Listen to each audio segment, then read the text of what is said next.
Hello. Welcome to the first episode of The Goats Unleashed. Unleash the Goats, episode 1. The prequel. My name is Angela, she, her. Hi, my name is Sugar, she, her. My name is Nat, or Natch. We're going with Natch. I've decided. She, her.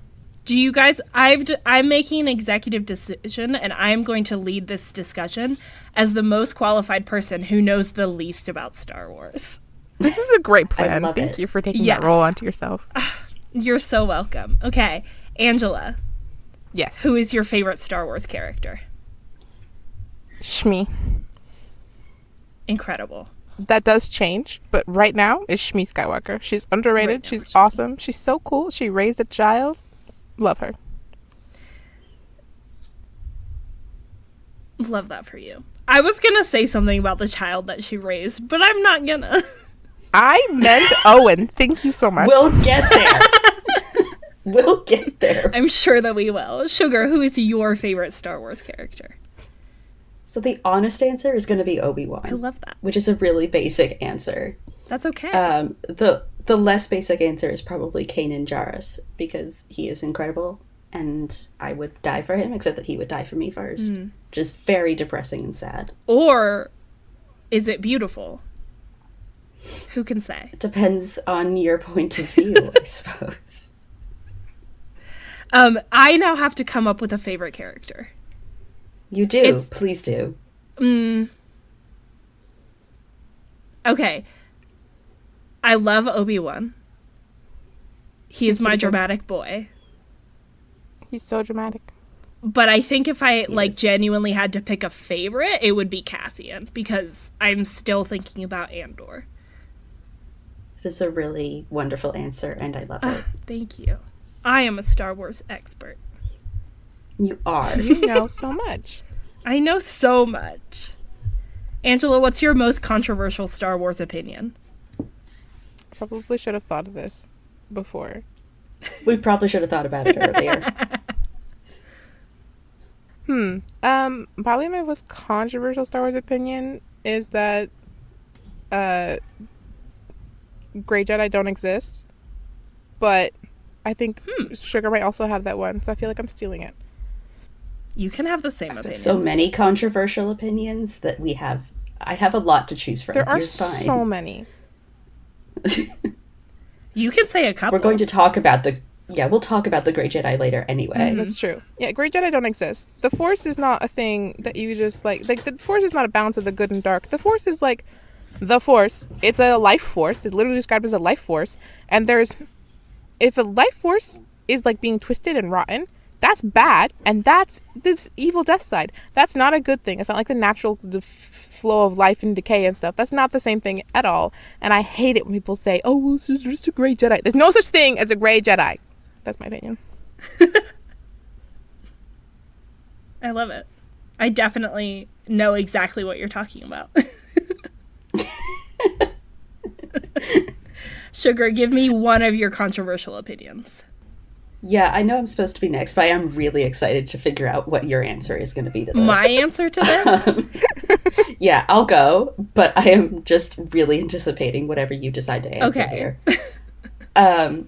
So I'm just going to go with the more generic, the Jedi were the good guys, which is the controversial opinion that shouldn't be.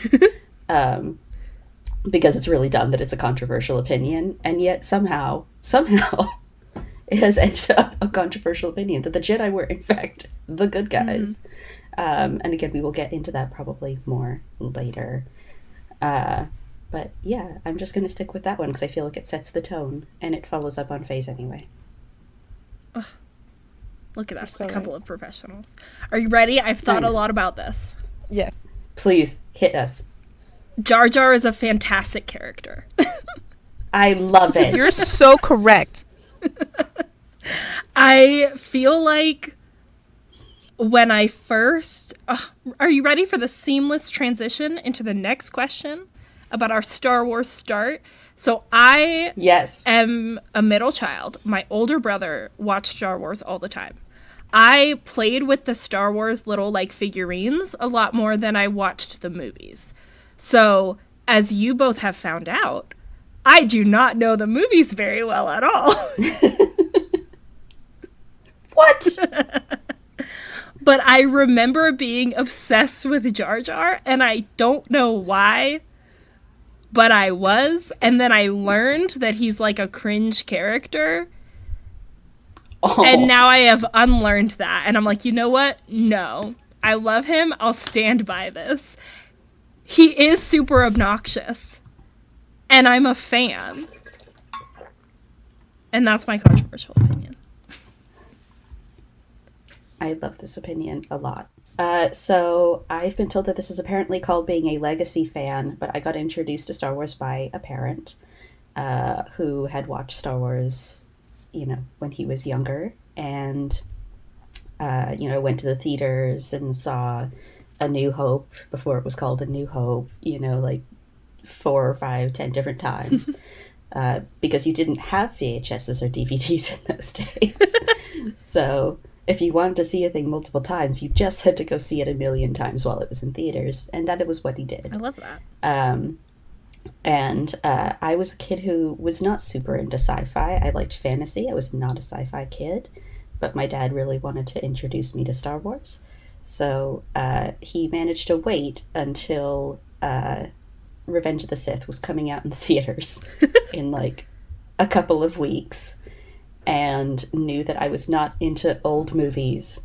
So he decided to start with 1, 2, and then we were going to go see 3 in theaters, and then watch 4, 5, 6. You can come up with a million opinions on this choice of how to show me the movies. Seeing Revenge of the Sith on a big screen in theaters, and then immediately running over to A New Hope at home, probably on a VHS of some kind, was a choice to make. So I've always leaned more towards the prequels. I liked them a lot as a kid. Had to do a lot of learning and unlearning the same way Nat did, not specifically on Jar Jar as a character, but on the prequels as a whole. It worked. I liked Star Wars well enough. We watched through all those. Did not watch any of the animated stuff, but I have gotten into it a little bit more within the last couple of years because COVID was a thing. And I had time to sit there and watch a lot of things. And that was how I started. Beautiful. I'm so sorry. I realized I didn't have headphones, so my mic probably picked up everybody's audio for the last half hour. I have headphones now. That sounds like the editor's problem.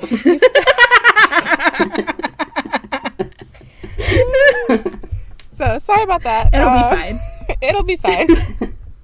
Yeah. Then I had to go find my headphones, so that's why I muted for a second. And now you're back just in time to tell us about how you got started with Star Wars. Oh my goodness, how I got started with Star Wars. My father loved Star Wars so much. My mother didn't really care. Their first date was like to a Star Wars movie, and she was like, he was cute, so it was fine. And so we just all watched Star Wars forever. Like, I'm pretty sure I watched Star Wars before I remember what movies were. So when the prequels came out, all my older siblings went to see it in theaters. I was insanely jealous, but we watched them all on repeat over and over and over, like pretty much my whole life. I have a lot of Star Wars opinions that were probably grounded to me by my older siblings. So if they don't make sense sometimes, that's fine. I love that you're blaming your siblings. Oh, I'll blame we're them. just gonna blame face siblings for all of your opinions. Anytime I have the opportunity to, I absolutely will. I have 8 older siblings. I can blame them for anything. I love that. As you should. And I read a lot of the extended universe, so I know a lot about the books. Not all of them, obviously, because there's like literally hundreds, but I read most of the major ones, and I have opinions about those too. The EU is fantastic in a lot of places, and Disney was stupid for not adapting something. You'll find out this is really great because I don't know shit about the EU, so this is where we're going to look to Faye for lots of opinions because she's the only one with any. A diverse background. You read 3 of them. You're doing so well. That's fair. That's fair. And technically, I guess Jedi Apprentice now counts as EU, although it's a very different era of EU. Jedi Apprentice inspired my sister to write some really tragic fan fiction where Qui-Gon comes back to get Obi-Wan and take him on as his apprentice, but Obi-Wan had already died tragically in the mines, and Qui-Gon mourned the rest of his life. I mean, I could have read that fan fiction. I basically just read Jedi Apprentice fan fiction as a kid. It's entirely possible I read it, but... You might have, honestly. Right? I know. I'm like, there are a lot of fics where, Obi-Wan just has a tragic thing happen to him. Yeah, they really liked making him tragic. They still do, let's be honest. It's so easy it never to. stops. It's so easy, it's in his narrative. Like, He's meant for tragedy. yeah, I don't remember where the infinite sadness line comes from. I feel like it's one of the novelizations, but like it's literally in the novelizations that is like his point in the narrative is to be tragic. Damn. Poor dude. You know? That's actually a really good question, is what, like, in terms of, like, the content you consume, like, within the fandom. Like, my Star Wars content is exclusively what the two of you talk about. And so I haven't read, like, any fanfic. Or I don't branch out to see other people. Like, what... Do you guys want to talk about the space that you occupy with that? Like, how long have you been in that beyond, like, because my experience was I watched it as a kid, I didn't really care about it, and then I became friends with Angela, and now I care about Star Wars more. I mean, I kind of went into it, I guess, but as a kid, I watched the 6 movies, really liked the prequels, ended up getting into I did read a lot of fan fiction. But because Obi-Wan was my little fave, I ended up looking up a lot of, like, Obi-Wan and Qui-Gon fanfictions, which very naturally at the time were basically just Jedi Apprentice fanfictions because that was sort of what existed. Mm-hmm. And that was kind of all I read for a little while. And it was a fandom that I sort of, grew out of, got other fandoms as I got older. And then within the time period of COVID, I had a very kind friend who acquired the Jedi Apprentice series for me because I'd never actually read the real books because they were basically out of print by the time I realized they existed, so even funny. As a kid, which is delightful. And so I read all of them as an adult, and I decided while I was in the Star Wars mindset that I was just going to go ahead and watch Clone Wars during COVID. Because I never had, and it was starting to come up as a thing in The Mandalorian, and I was like, well, fuck it, might as well. And it was kind of just a long fall into Star Wars fandom from there. I'd been a really casual, really wonderfully casual fan before that, and I'm not anymore. Sugar's incapable of being casual about Star Wars now.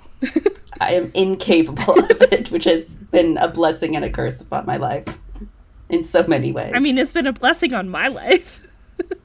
Go, I'm so glad.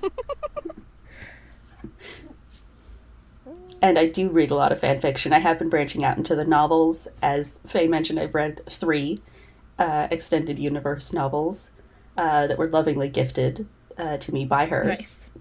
You're welcome. And I started reading some of the High Republic novels. Only the adult ones. I haven't read any of the comics or the young adult ones. Probably won't.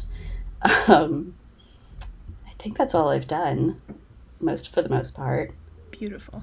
And yeah, I guess that's where my fandom experience lies right now. I love that. I read a lot of fan fiction when I got into fan fiction at all. So I read a lot of Star Wars fan fiction. But I've never been much of a writer or creator kind of person, so I mostly just read a lot of content, and then occasionally I yell at it with Sugar. I have dressed up as Star Wars characters at Comic Cons, done cosplay, so that's mostly my experience. My favorite costume was Clone Wars Anakin, which none of the Star Wars fans recognized. They all asked me who I was, and I was very ashamed of them. Wait, is this... The one with the armor. The one with the armor that we went to Comic-Con together, that one? Yeah. It's so do people not recognize that as Anakin? No! I had the scar. I feel like the armor should be a giveaway. The scar. You would think. The scar I felt like disappeared at the right angle, but the armor does not. Interesting. Yeah. And you do carry... Do they let you carry around lightsabers? Yes. Okay. I didn't know if that was a thing where they were like, this could be a club. You can't have it. No, they have to tag it with a little colored zip tag and everything to show that it's plastic and not an actual weapon. and then you can carry it around. Ah, cool. But Which you is can very go funny, in 'cause you can and buy you a buy a sword. sword on the floor. Yeah. You can't bring one in, but you can buy one there. And take it back out. Yeah. You can't bring it back in, though. If you're going to buy the sword, you stay there all day, just to make sure. Pretty much. I wonder if you could buy a sword and then return it the same day. I doubt it. I get the vibe that none of the, like, Comic-Con booths, the one Comic-Con that I have been to, I did not get a returns are allowed vibe. Yeah, I think you're right. But I don't know. Do either of you have a fun fact that you would like to share about yourself? The most open-ended, terrifying question that exists. Oh, yeah, my favorite icebreaker in college. Mm-hmm. I usually just went with I mix up my socks because it was the dumbest one. That's pretty good. And shared nothing about me. That's actually a fabulous fun fact. Thank you. Yeah, I never match my socks because I am too fucking lazy to put them away after they come out of the laundry. So they don't match. And now it's just a stylistic choice. So even if I happen to pull out the same 2 socks out of the hamper, one of them has to go back and I have to get a new one. Do you coordinate them, or it's just these 2 do not match, so they're going together? No, there used to be coordination, I think, but there isn't anymore because that was even more effort than I was willing to put in. So, no coordination. It's just whatever first 2 tend to come out of the hamper. I think my fun fact would be that I am 6 foot tall. Are you actually? No. I was like, no, you're not. You fucking liar. Like, I knew you were tall, but damn. I'm 5'11". I'm 6 foot in heels. I was gonna let you get away with it. I'm so sorry. It gave me a crisis. It's like, wait, no. People at my job do keep assuming that I'm 6 foot, which is very funny because they're all very short. Okay, to be fair, though, you do think that average height is short because you're so tall. Yes. I am 5'4". Yeah, I'm average. I am average. Yeah. You think I'm so Yeah, short. you and I are. You are I so know. short. This is the average you and I height. are the same height. Oh, God. I don't have any fun facts about myself. We're just gonna wait here until something comes to you. Damn. Okay, I will give you today I bought art from, you know how some, like, local coffee shops will have, like, local artists hang stuff on the wall? Yeah. I was brave and talked to the people and was like, how do I buy this little watercolor? Because it's of a bee, and I'm obsessed with bees. Oh. And I'm like, I already have a bee tattooed on my body. I also need this art of a bee. And that's what I did today. So there's my fun fact. You're so welcome, everyone. That is a fun That's fact. wonderful. Being obsessed with bees could have been your fun fact, but I like that we got a story out of it. I think I have not explicitly talked to my parents about my tattoos. We've never, like, had a conversation. But my mom, every time I see a bee and get excited about, like, some kind of bee printed thing, she'll be like, do you need that because it's a bee? And I'm like, yes. Why are you saying this condescendingly? I do need it because it's a bee. I stand by this. My family knows that I am also obsessed with bees. I have a lot of bee things. I love that for us. We have such good taste. We do have such good taste. Bees are great. Okay, welcome to our podcast, everyone. Our introductions took very long. This is the point of this episode, is to be like, here are the people here. Here's our vibe. Exactly. The vibe is we go on tangents. Mm-hmm. Long ones. And if you don't like to listen to long tangents, you probably should not listen to this podcast. If you don't like swearing, you should not listen to this podcast. Yeah, this is what a wonderful segue into the ground rules section of this episode. Thank you. I am a professional. Yeah, sorry, Sugar doesn't know how not to swear. And we're probably going to argue because often me and Sugar have different opinions on certain things. But it's all in good fun, and we promise we're still friends. Having We're witnessed your just arguments. so passionate. It's fabulous to watch. Yeah, both in person and in text form, Yes. they will just happen. Mm-hmm. It's great. What do you guys... And I guess our most important one is we're going to have some negative opinions. Yeah. This is going to shock everyone. I have negative opinions on Star Wars. I have a lot of negative opinions about Star Wars, but mostly the sequels. I have negative opinions going across the entire franchise, but I guess, I mean, definitely have negative opinions about the sequels, but I definitely have negative opinions about other things that are technically set earlier as well. So, yeah, if this is not something you want to hear about Star Wars, if you'd rather center on positivity, this might not be the podcast for you.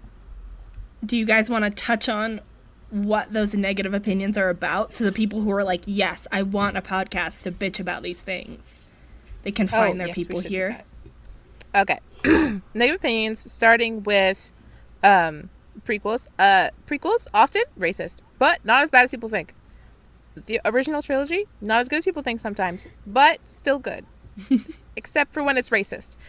Sequels, also racist, but no, there's no redeeming qualities. Never mind. The sequels suck. There is potential in the sequels, and that's what makes them so frustrating, is that there was a lot of potential for a really good story, and then they threw it away. So I will say that the redeeming quality of the sequels is that we did get, like, Finn and Poe and Rey out of it, and that was very nice, and I do appreciate that they exist, even if they weren't treated well, and that I am super, super, super tentatively hopeful about the Rey movie in terms of what it could end up becoming and adding to the franchise, but that it took these poor characters that I was really excited about having in Star Wars and decided to butcher them. So it's hard to forgive the sequels for that, for giving us these characters and then deciding to hate them. poor Finn. Poor Finn deserved such a better storyline. They all did.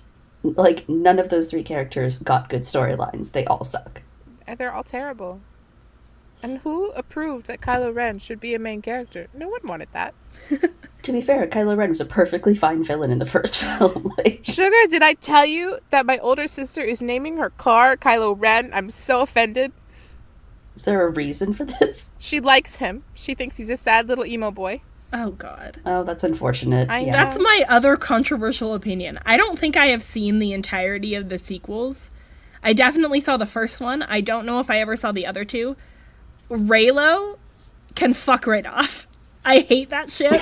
I know very little about it, and I don't care to know more because I'm like, no, this is not for me.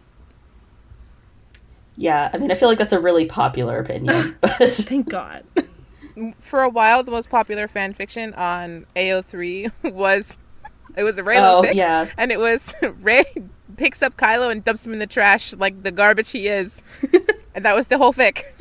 That was the whole fic. Yeah, I remember that one. Wasn't there a book published that is based on Reylo fic? Yes. Yeah, I don't remember which one it is anymore. I don't think it was as popular as the one that was, Twilight fic initially. Yes. But It was True. still quite popular. And like the front cover has like a clearly rip off like Kylo and Rey like kissing. It's awful. Isn't his name Adam? Yes. Why The do I actor's know name is so Adam. much about this book? I don't know. I probably complained to you about Oh, it. wait, is the character's name Adam yeah, in the I book? think the character's That's name is actually kind of Adam. funny. That's really funny, though. That was not subtle. No, it's not subtle. Okay, we talked earlier about possibly controversial opinions about Grey Jedi and Jedi. We did. We kind of hit on those. In that Grey Jedi are stupid and don't exist, and the Jedi are the good guys. For clarification for Natalie, Grey Jedi are what fandom has conceived of, where like a character uses both the dark side and the light side for like a perfect balance, so they're a Grey Jedi. It also often will include things like for prequels specific Jedi, because that's usually where this lands, is like they push back against the council, and this is how Qui-Gon often ends up a Grey Jedi, or Ahsoka sometimes, is just like, they don't 100% agree with the council all of the time. This makes them Grey. Which is ironic because by strict definition, Mace should be the most great Jedi of all time, and he's on the council. That's fascinating. That sounds like they're just being people that have different opinions. Mm-hmm. Yeah, I mean, it goes along with the idea that the Jedi are, like, oppressive, repressive as a culture. Okay. And so if you're fighting back against that, then it's like you're enlightened. So it only works as a concept if you believe that the Jedi are a repressive or oppressive culture that doesn't allow questioning normally, but they do. Not all the time, but a lot of the time it is people projecting their religious trauma onto the Jedi, which is really unfair because the Jedi are not like our religious organizations on this planet. It's like completely different, so it's messy.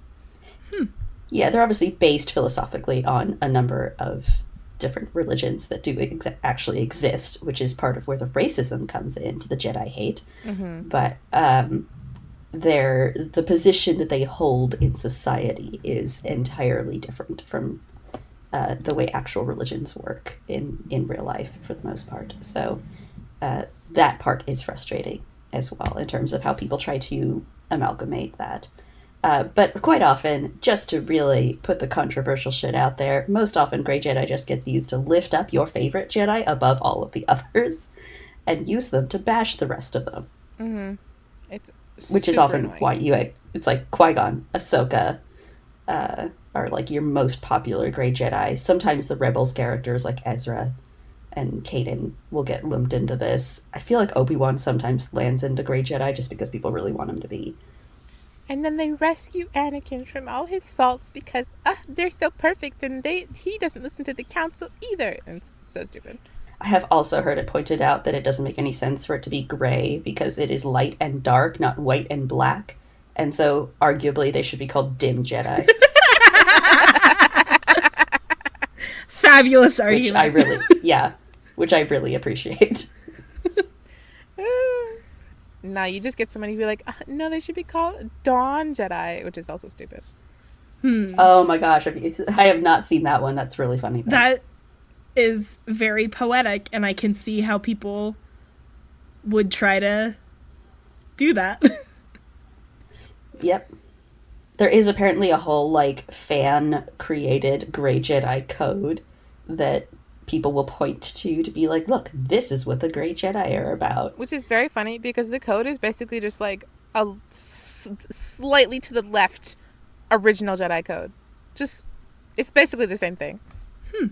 Which we're also going to point out here that the code that most people point to as thinking is the Jedi code is probably more arguably just a meditation mantra and not the code. Like, damn. It was not actually ever the Jedi code, because what we actually know of the Jedi code is pretty sporadic. We don't really know that much about it. It's never been expanded upon. And so that whole, like, you know, God, there is no passion, there is strength, or whatever the fuck it is never really presented anywhere as the Jedi code. But people kind of assume that it is. I'm pretty sure it comes from, like, one of those, like, guidebook things, which are not canon. They're fun. Not. I mean, they work as canon if there's nothing to contradict them, but as soon as something contradicts them. But those words have showed up in, like, comics as explicitly, like, a meditation mantra a few times. Which, not that the comics are necessarily canon either, but, like, you know, the canon things that we get as the code, you know, are, like, don't have two Padawans at once, you know? Like they're definitely more like a set of rules or guidelines and not this weird kind of mumbo jumbo, there is no passion, there is strength kind of thing. So it definitely comes across more as a meditation mantra that is just kind of very vaguely explaining how the Force works and not the Jedi code. But I think one of the Star Wars writers, Pablo Hidalgo, has actually written his own version of a Grey Jedi code, which is probably the most beautiful thing I've ever seen, and it's very tongue-in-cheek. And it's kind of like, you know, there is mediocrity, you know, when you're in the middle. And it's following the same format, but just completely making fun of the Grey Jedi. And it's really funny, and everyone's like, this is actually probably the most canon Grey Jedi code you're ever going to get because it's coming from a legitimate Star Wars writer. And I definitely butchered it all to hell, but you got the idea. Yeah, no. I enjoyed it. That's what's important. Thanks. We can recite it later at some point, or you can go look up Pablo Hidalgo Grey Jedi Code on Google, and I'm sure you can find it. It's not a secret. No, people don't know how to Google. That's not a thing. You know, that's fair. Their fingers don't work that way.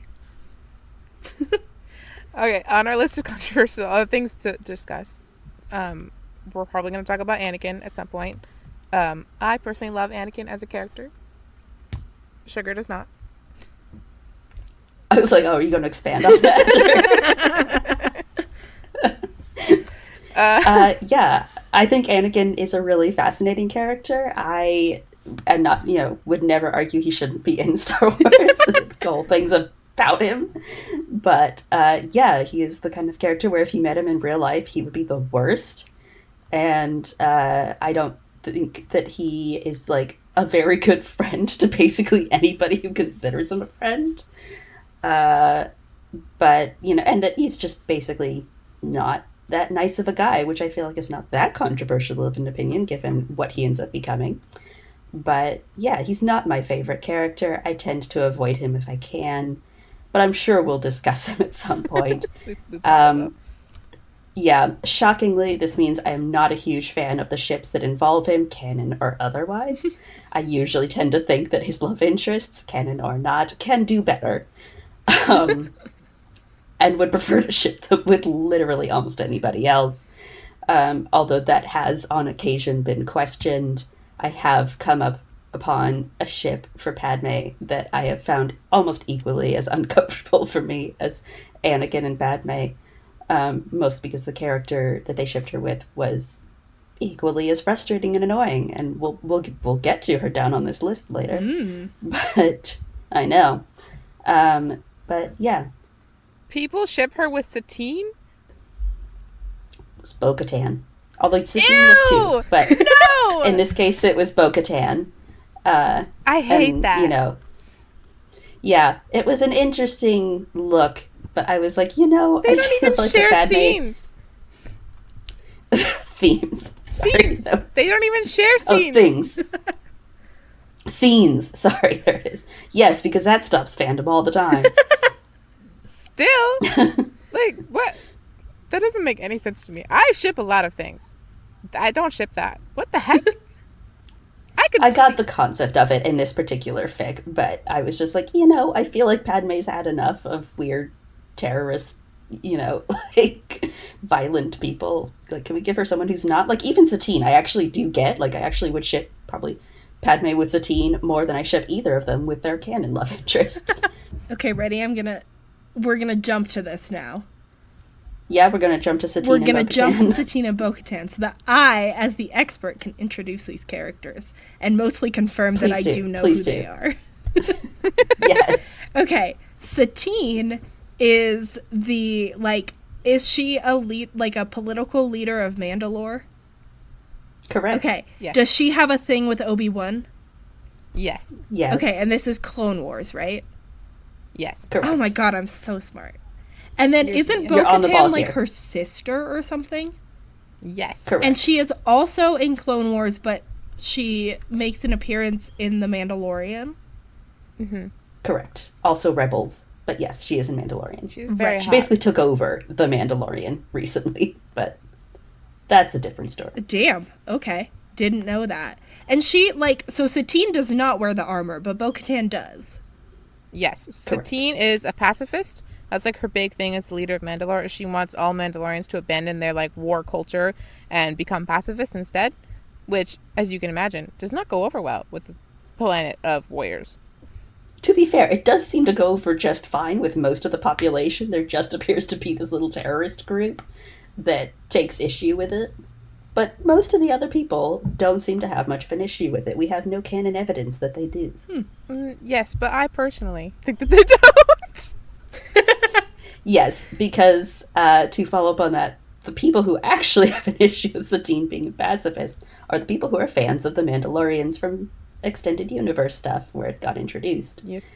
Because Lucas basically went, wow, a whole culture of warriors. How interesting. I'm going to make them pacifist Norse Vikings.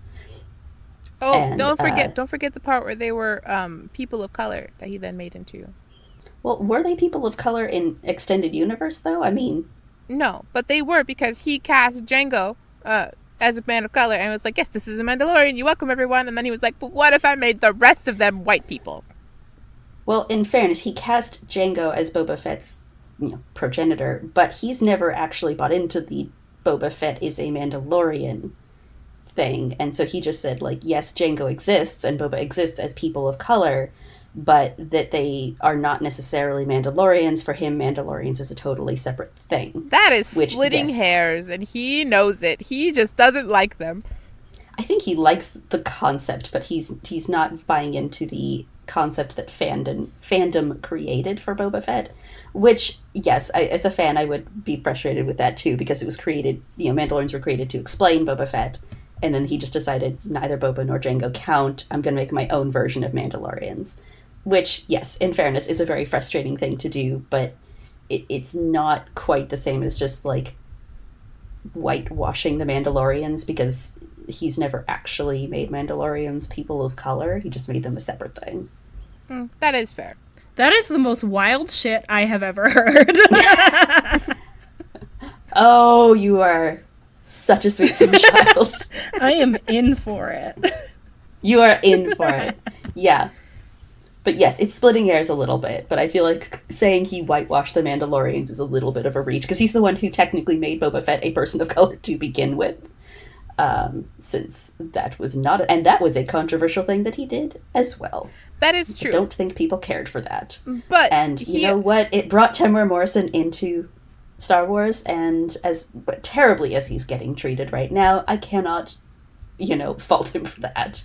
All of that is true, but he still chose to make the Mandalorians have the same armor. If he wanted them to be completely different, he could have just given them, like, a different design and been like, yes, these are completely different from Jango Fett.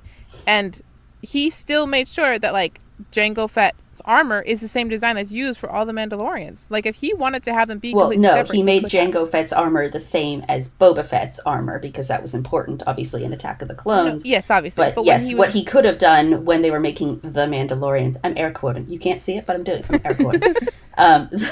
The Mandalorians in Clone Wars is he could have just made up this new culture. Like, it didn't have to be the Mandalorians. They could have just left Mandalorians away in fandom where they belonged, and just done this different warrior culture that has since gone pacifist.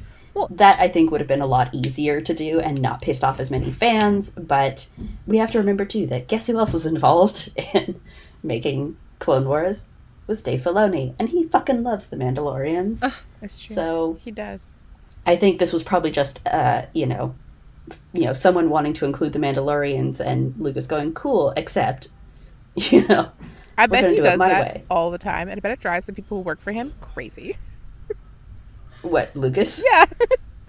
Yeah, I mean, yes. Like, we know that there were obviously places where Filoni and Lucas didn't agree in terms of bringing in Legends things. Like, Grievous's backstory was another one where, he had the tragic backstory given to him at some point between his introduction in Revenge of the Sith and when Clone Wars came out. And Lucas went, that's bonkers, though. He's not a tragic, anti-hero. He's just a bitch.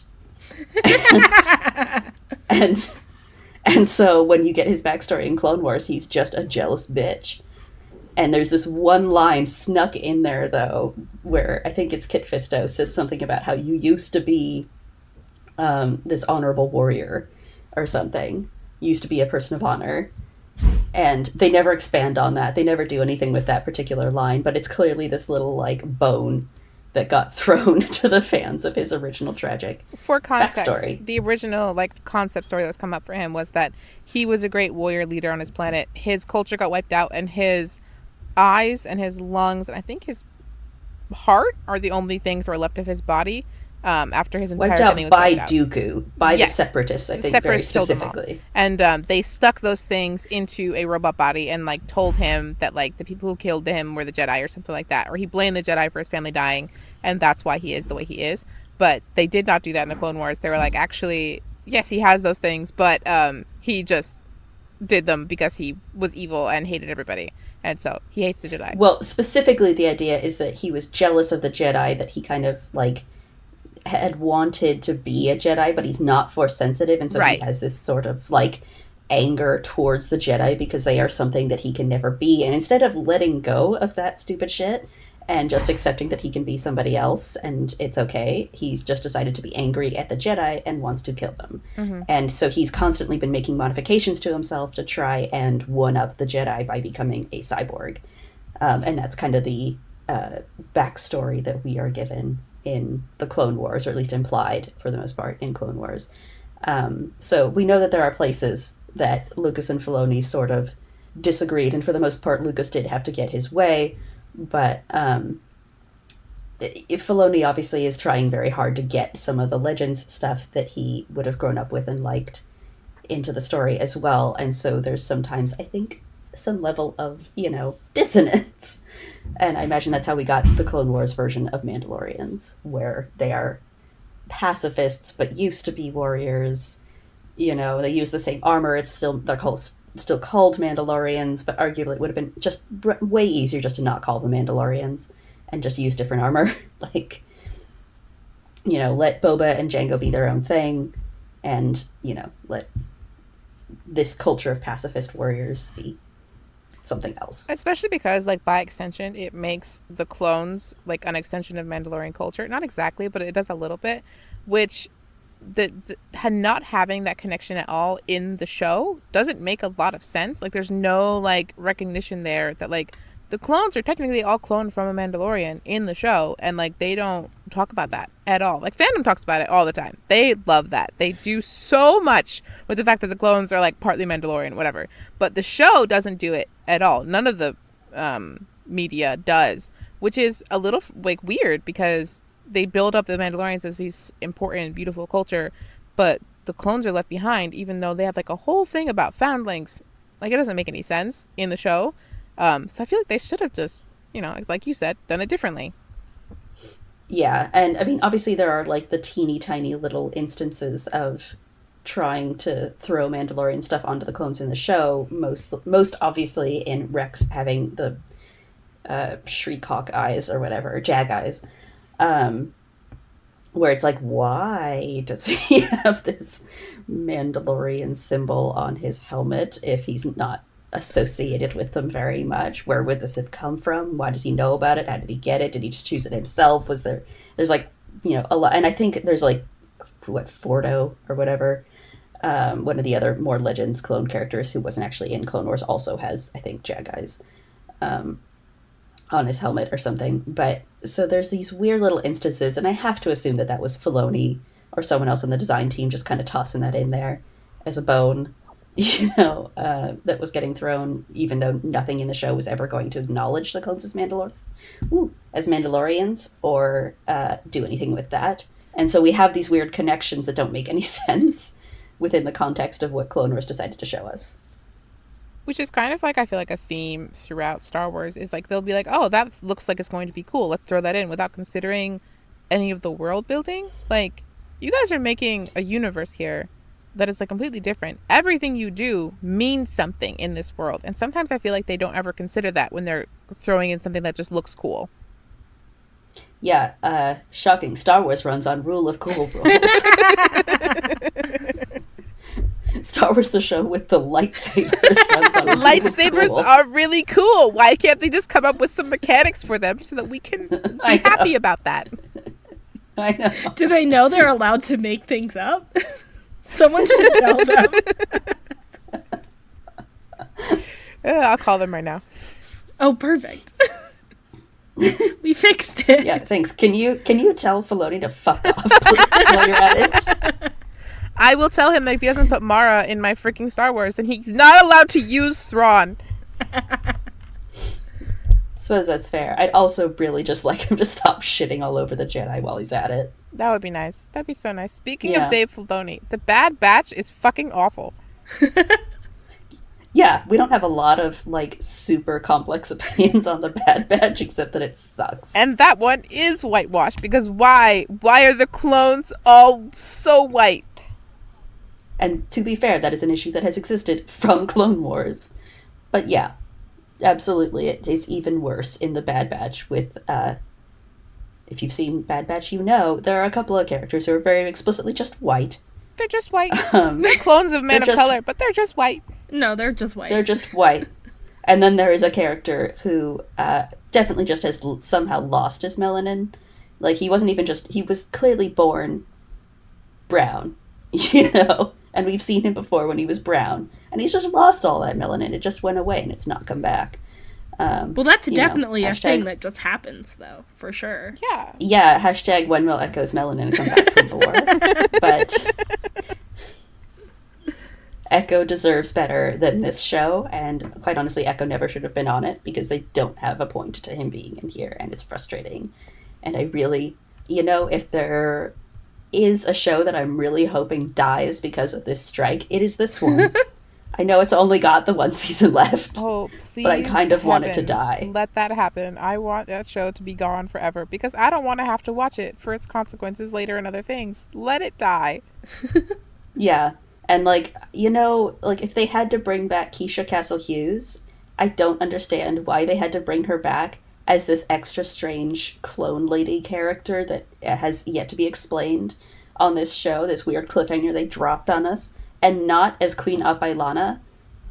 Like, so it's Keisha Castle-Hughes. She's already got a Star Wars character that hasn't been explored. You could just come back to Queen Apailana and give Keisha Castle-Hughes, like, a Handmaidens show, a Naboo Royal Handmaidens show. I would die for a Handmaidens show. I would actually die. I would have died. Oh, it was so good. And instead, they threw her in as this stupid... like, yet another weird female clone character on the Bad Batch. There are female the worst Star Wars clones? show to exist. Yeah. There are two. And if two that now. stupid little Omega child shows up in, like, my Rey movie or something, I'm going to throw a fit. Yeah, I mean, I know people have wanted her to show up on, like, the Boba Fett show or the Mandalorian, and quite honestly, at this point, I'm willing to let her, because both those shows have gone off the rails. And they're not good either. So they want to throw Omega onto the Mandalorian. I think they should. Remember that time they were like, hey, what if for season 3 of The Mandalorian we made Bo-Katan our main character and we let Mando go off and, like, retire in a nice little house and have the show not be about him anymore, even though it's named after him? I do, shockingly. That was only a few months ago, and I wish I didn't remember, but I do. I didn't know that. That's new information for me. It's that we talked about it for months, though. Listen, there are two things I'm good at. I'm really good at not knowing things about Star Wars and forgetting things about Star Wars. And also in general, I have the worst memory, so I'm the best person to talk shit to, because for me, it's new every time. And now that we're talking about it, I do vaguely remember this. Yeah, so for context, I'm the only one of the three of us who has seen Mandalorian Season 3. That's true, I didn't watch it. But that is an accurate summation of what happened anyway. And apparently Bo-Katan is going to be in the Ahsoka show, at least briefly, for a cameo based on one of the trailers. So guess what? We're getting more of Bo-Katan because she hasn't taken over enough shows. You know who should kiss? Ahsoka and Bo-Katan. I've just decided right now. They should kiss. What? See, and then despite Disney my would complex never... feelings on Ahsoka deserves better. Hold on, hear me out, because then Disney would kill off Bo-Katan. They can't have lesbians in their show, so they're gonna kill her off. Are we certain that they would kill off Bo-Katan and not Ahsoka? Oh, no. Filoni would never would let kill Ahsoka Bo-Katan die. first. Yeah. That's fair. Exactly. That's fair. So they would kill off Bo-Katan, and I would never have to deal with her ever again. Yeah, so we didn't go into this in detail, but yeah, neither of us are huge Bo-Katan fans. She's a terrorist who gets her sister killed and never apologizes, and then acts like she's the tragic victim. What the fuck? Well, her sister is dead. How can she apologize to her? She could, like, take some responsibility for it, or, like, accountability at very least. No. Yeah, there's no real acknowledgement on Bo-Katan's part that she was part of the problem that got her sister killed. Like, she keeps bringing it up to Obi-Wan, being like, it's your fault my sister died. Like, bitch, you're the one who invited Maul. You are the one reason that she's dead. to be fair, she does not blame Obi-Wan for what happened to Satine. She gets mad at him because he won't come back and clean up her fucking mess afterwards and help her take care of Maul. And she says, I thought you cared about my sister, and so you should, care about getting rid of Maul. And he's like, yeah, I did, but, like, this was your fucking mess. And I'm already in a war. Like, yeah, Angela, like, we have to hate her job. for the correct things. But it's like the same thing. We She's do. leveraging That's the whole his point of guilt this show. about her sister when she's the one who should feel guilty. Yeah, and that was my bigger problem with her being in Mandalorian, aside from the fact that she took it over from Din. But that was my biggest problem with the way Mandalorian treated her, and to some extent Rebels as well, is that they kind of just pretend that didn't happen, and that her guilt and tragic feelings come from something else. In Mandalorian, they specifically go for this idea that she tried to make a deal with Moff Gideon that she ended up getting double-crossed on, that got Mandalore glassed, and that's what she feels guilty about. But that the guilty feelings don't actually come from the fact that she was an active member of Death Watch, arguably one of the leaders of Death Watch, just given how we're shown, her interactions with Pre Vizsla, and that this led to a Sith Lord taking over, like a crime organization attacking the civilians of Mandalore, her sister getting killed, and, obviously, arguably, Mandalore just getting weakened in general to the point that the Empire was able to fuck them pretty hard after it came into being. There's no acknowledgement of that in The Mandalorian at all, and I would be willing to forgive a lot of things about Bo-Katan if they would actually acknowledge she did things that need to be forgiven. Like, even Yeah, once. like if she had a character arc where she like dealt with that shit and like worked on it and became a better person, I would love her. That'd be so cool. Like, she has such a cool character design. Her actress is really hot. Like, she has a lot of things going for her. But I cannot get over the fact that she won't admit that she did a bunch of bad shit and like try and work through it. Well, and that no one else will admit it either. Like, Yeah, no one even blames her for it. Like, her soldiers are like mad about her for other things, but like no one ever brings up like, yeah, actually it's your fault that we're in this position in the first place. yeah, it's just frustrating because Bo-Katan, I think, has potential to be a better character than she is, and it's really frustrating that she's so badly written that they just won't do this. And obviously there was a lot of talk during Mandalorian Season 3 about, they won't even say Satine's name. Like, regardless of our feelings on Satine, it does seem odd that they let Bo-Katan take over an entire season of this show and they won't even mention her sister's name as her talking about anything, or just the history of Mandalore. And there's all these weird things that contradict with what Satine's role would have been. They're like, wow, we can grow plants on Mandalore? And it's like, Jesus Christ, like, as if Satine would not have tried growing plants in a cave, even once, in the 20 years that she was ruling Mandalore as a pacifist leader. Like, come on. When you say Satine, no, yeah, you're right. She ruled for 20 years? Seriously? Yeah, because she takes over pretty much immediately after the Civil War, as far as we're aware. And she and Obi-Wan were like, 15-ish? I mean, we don't really know Satine's age. Obi-Wan is about 15 or 16-ish, and we're assuming Satine is near to his age, but she does not actually have a canon age. What if she's a cougar? She's actually like 75. I know. Damn. I mean, that's how old Bo-Katan is. You could have said though. like a reasonable age, and you said 75. But yeah, I think, I mean, that's the thing with Bo-Katan too that is obviously really fun, is that that actress, Katie Sackhoff, chef's kiss, Godspeed to her name, Katie Sackhoff, is like in her 40s, early 40s, I think. But Bo-Katan as a character probably should be way older than that, especially by the timeline of The Mandalorian. And depending on, how you want to assume Satine's age and how you want to assume Bo-Katan's age, she's probably arguably supposed to be in her 60s or even 70s by The Mandalorian. So arguably Katie Sackhoff is way too young for this role. But it's Katie Sackhoff, so who the fuck cares? No, she just ages really well because she wears a helmet, so the sun never touches her skin. Yeah, The that's ultimate how it sunscreen. Full armor. Mm-hmm, exactly. Honestly, listen. Yes. More women should walk around in full armor.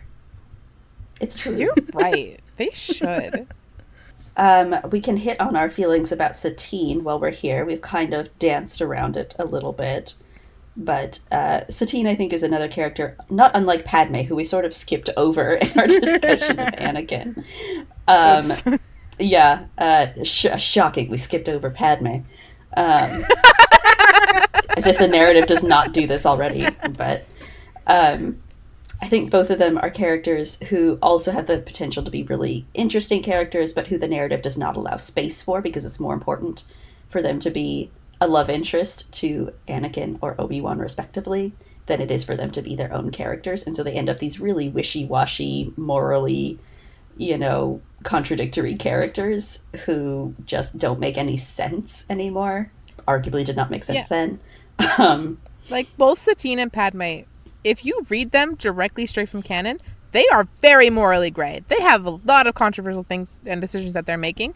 And, like, honestly, not, like, the most pinnacle of morality that fandom holds it up to be. But when you read a fanfic, it's like, oh, Padme is, like, the most perfect. And, like, everybody loves her. And, like, she's great. And I'm like, yeah, she's great. She's also really complex morally. What are you doing?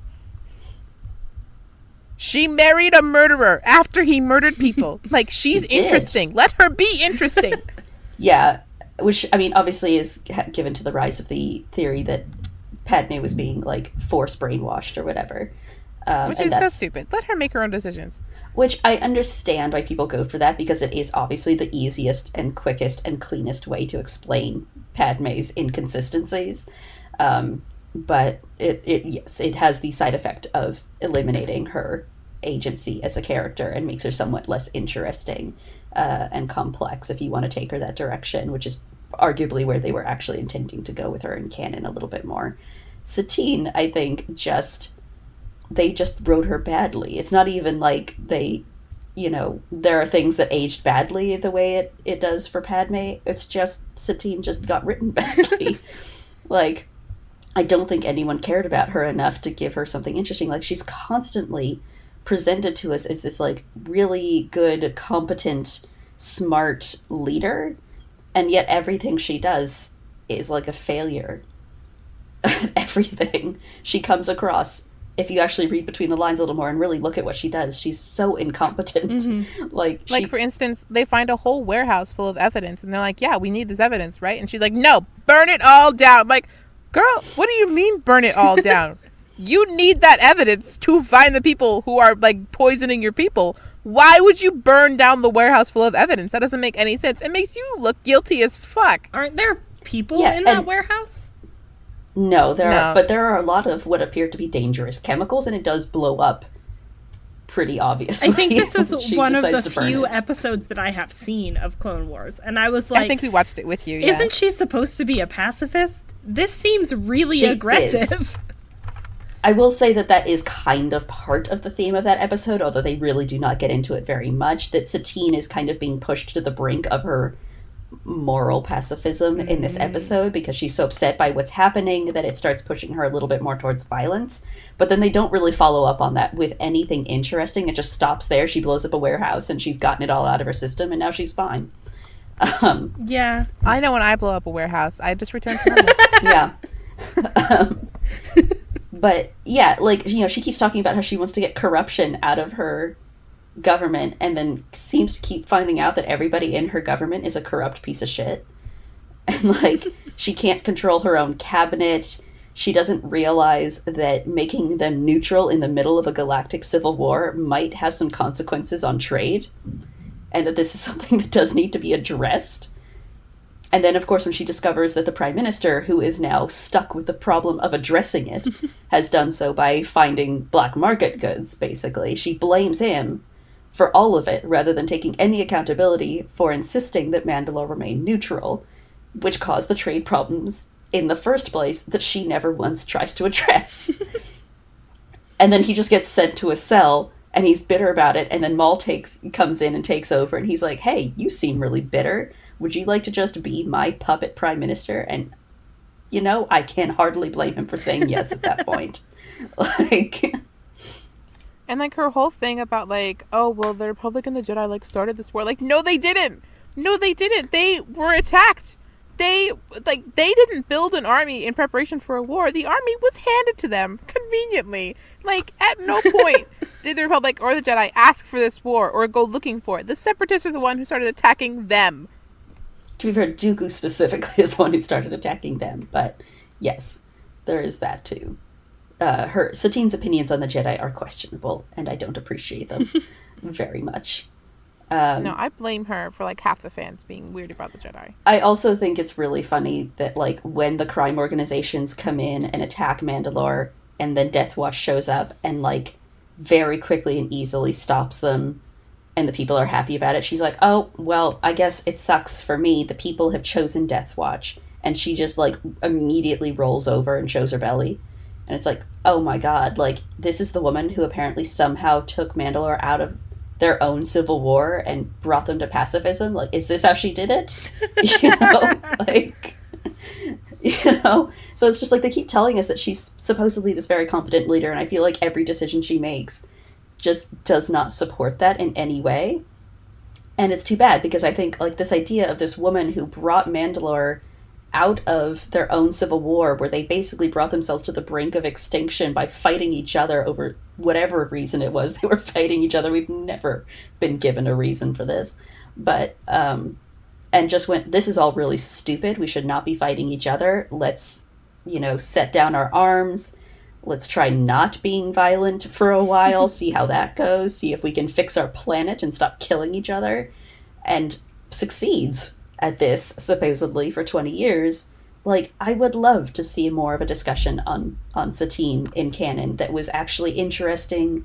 I'd love to have seen some sort of discussion on Satine as someone who maybe has to fight back her own violence a lot, you know, her own anger and rage, in order to try and be more of a pacifist, that this is something she struggles with sometimes. And it just, they never go there. They never make her interesting. And I can, like, postulate about it all day, but like, you know, it's not there in canon, and it's just very frustrating that this character could have been interesting and she's not.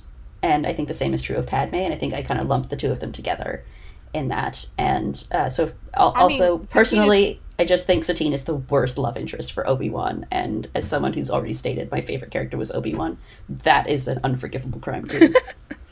Satine is very, like, based on Padme, and it doesn't really make sense to have her be a love interest for Obi-Wan with that palette, because Obi-Wan, shockingly, and Anakin, very different people. Does not make sense at all. They would go for the same type of person. To be fair, the Clone Wars has decided that Obi-Wan and Anakin are basically the same character. So, you know, there's Do not get me started on the Clone Wars characterization of Anakin, because I will be here all day. I hate it so much. I know you do. I'm sure we can make that one of our future topics if you want. We will talk way more in depth about it in a future episode. I'm sure we will discuss the Clone Wars and how they handled Anakin. Yeah, so I think that kind of hits on most of our controversial topics. Do you want a quick hit on Ahsoka? Oh, right. We mentioned her once. Oops. She's got a show coming out in 3 days, and we've totally forgot about her. Oh my god, is it 3 days already? Yes, the 22nd. I'm sure that by the time we get around to doing another one of these, that show will be over. And... You have no faith. Oh, you have little faith. It's only got 8 episodes, and 2 of them are airing at the same time. It's gonna be great. No, that's true. And so you have to edit this, get it up. It's going to be done in October. So. I could finish it before then. Just because I haven't edited the whole episode doesn't mean can't record another one before then. That's true. We could put it off a little bit, though, and just go like, oh, or we could do it on, 2 episodes from now. Anyways, our Ahsoka opinions. My Ahsoka opinion is that she is too perfect. She's always right, and it's so annoying. Even when she's wrong, she's right. It's so obnoxious, and they keep putting her in skin-tight things when she's 14. It drives me absolutely insane. Why would they do that? She's a child. Put her in armor. If she was in, like, a full, like, Iron Man suit, I would be happy. Damn, she should be. Like the Hulkbuster. Hell yeah. That kind of suit. Not like the little skinny trimmed down one. A Hulkbuster suit. That would make me happy. That's what Ahsoka should have worn. I think my opinion on Ahsoka is that she was a breath of fresh air when she came in the sense that she was the first main female Jedi character at the time. Then we would not get another one for another 7 years until Rey came along. And I think that has made a lot of people really kind of latch on to her as a character. And unfortunately, aside from Rey, we have gotten no other main female Jedi characters. And so Ahsoka has kind of just been a little static for a while, because there's nobody that she's competing against. There's nobody else that the fans have to glomp onto who aren't like really, really side characters like Isla Sakura or Luminara, Barriss, any of the other myriad kind of female Jedi who hang around in the background of Clone Wars. And I would just love to see more female Jedi that aren't Ahsoka every so often. This would be nice. Who are given more focus and more time. I think it's unfortunate that we just keep getting Ahsoka instead of getting more characters. More female Jedi characters, getting focus, like Tales of the Jedi, which I'm sure we'll hit on some point. Definitely could have brought in a character that was not Ahsoka, a character who's gotten less time than Ahsoka has. So I think Ahsoka at this point just feels, I guess, oversaturated, maybe a little overrated. But I understand why she was really important when she came out, and why there's a lot of fans who have a lot of nostalgia for her and a lot of really strong connection to her. I do think it would be nice if she had some more flaws these days that we could explore, and I guess we'll see if the Ahsoka show decides to explore that. I also think it would be really nice if she was not so heavily connected to Anakin, especially so long after she was his Padawan. I mean, like, literally, his part in her life is a year and a half, maybe 2 years at the top, and then she leaves, she sees him again once, and then she spends 15 years thinking he's dead anyway, and then he tries to kill her, and now it's been, however many years since then. It's been, 7 years since he tried to kill her, and it's just, her character does not need to be solely about her relationship to Anakin, I think. And they could lean into her relationship with Obi-Wan a lot more, because he was basically also her master. He was, and that is actually acknowledged once in the Clone Wars, where Obi-Wan does call her our Padawan. That's so cute. We could lean into it is very it's cute. So cute. And we could lean into her relationship to Obi-Wan. We could lean into just about anything else. Rebels could have leaned into her relationship to those characters a little bit more.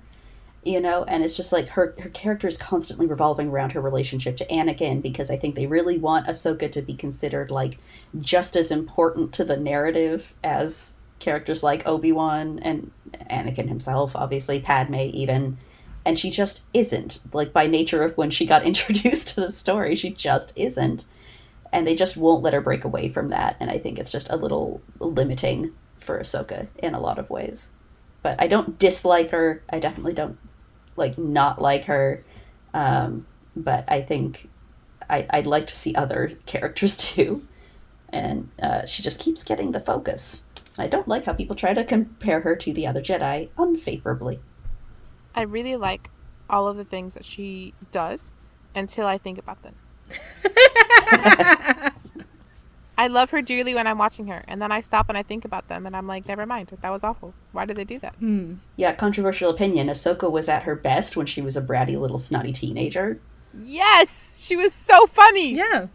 She was funny, she was cute, she had to keep learning lessons and things. There was a lot of good shit for Ahsoka. I get that she was annoying, but also that was the point, of Ahsoka in the first 3-ish seasons. 4, maybe, if you're being really nice.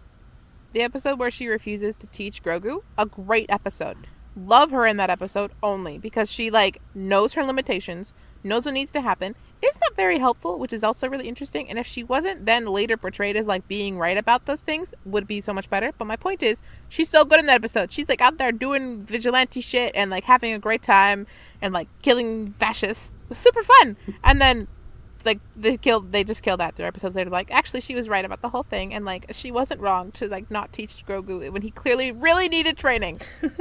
Yeah, there is actually some complexity to that episode. It's the first time she's kind of given a flaw that the narrative does recognize as a flaw, because Din, as the main character, does fight back against her decision, and she has to conform to that. She has to give him what he wants, and then he's taken in by Luke Skywalker. Grogu is taken in by Luke Skywalker, which narratively kind of does say well, Din was right, Grogu did need to be taken by the Jedi. This is kind of a fate thing. And then, of course, as we're all aware, that didn't last very long. Which makes Ahsoka look a lot more right about, Grogu shouldn't be a Jedi. Rather than Ahsoka kind of giving in to fear and anger a little bit. Because I think there's some complexity in, her recognizing that she should not train him. but that she goes the extra step and going, nobody should train him ever. Which I think is, like, too far, you know, or should have been too far. Because Grogu obviously does benefit from being trained by Luke, even for however the fuck long we decided that was supposed to be. I think it was supposed to be a couple of months. That poor kid is still having flashbacks, and they're like, nah, you're good to go run off with your dad into, like, firefights and stuff. Have a good time. Yeah, and so I think there was some complexity to Ahsoka in that episode, because she's not entirely wrong, but she's definitely not entirely right either. And, you know, Din does push back against that decision, which does kind of lend this idea that she is wrong to make the decision she makes in that episode. And then they kind of undo all of that by refusing to let Grogu remain a Jedi.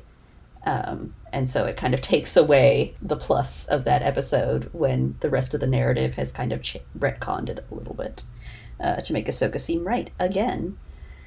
So my one tentative hope for this show, and it is very tentative because I'm fairly certain this show is going to end up an absolute colossal hot train wreck of a mess, because it's biting off so much more than it can chew, is that Ahsoka kind of comes to grips with what Anakin has done and her relationship to him and what that means, and that she just sort of lets go of all of that.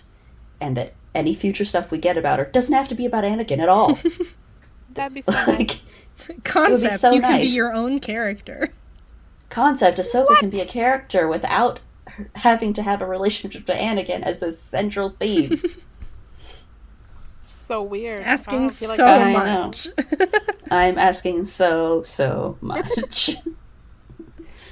But, all right, yeah. we are going to wrap this up probably because we've been recording Okay. for an hour and a half. Shocking.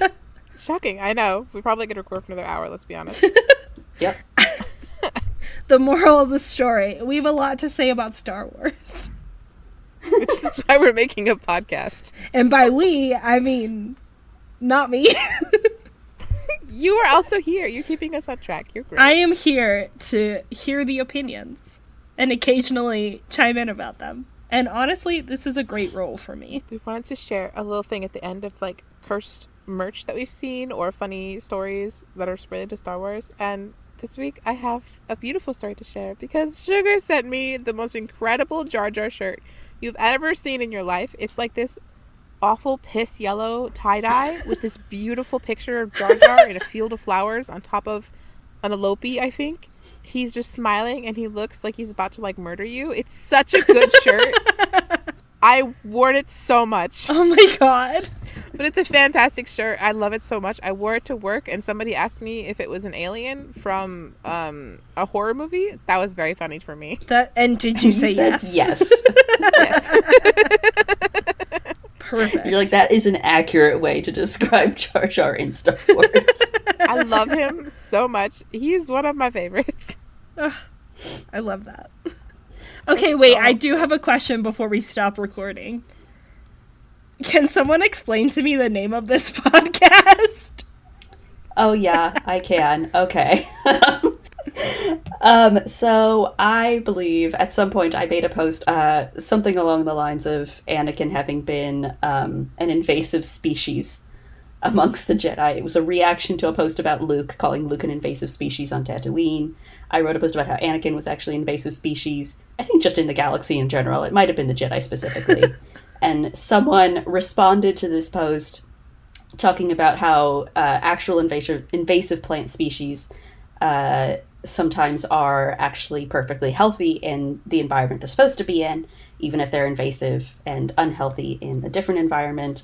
And that something like kudzu, I'm sure I'm pronouncing this right and not totally butchering it, is actually like a food source where, you know, in Japan, I think, where it's supposed to be, but that in the States it is really awful and you have to use animals like goats to keep control of it.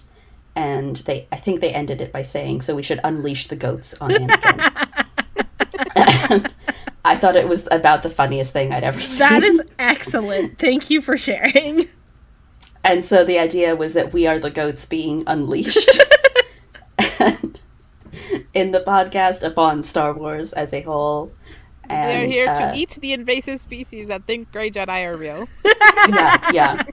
And it obviously is a pun on, like, the greatest of all time goat thing. Yes. We are the goats being unleashed kind of thing. So, anyway, it seemed unique. And, like, We could all bray like goats as our outro. I don't know how to please do that. don't. It's called meh.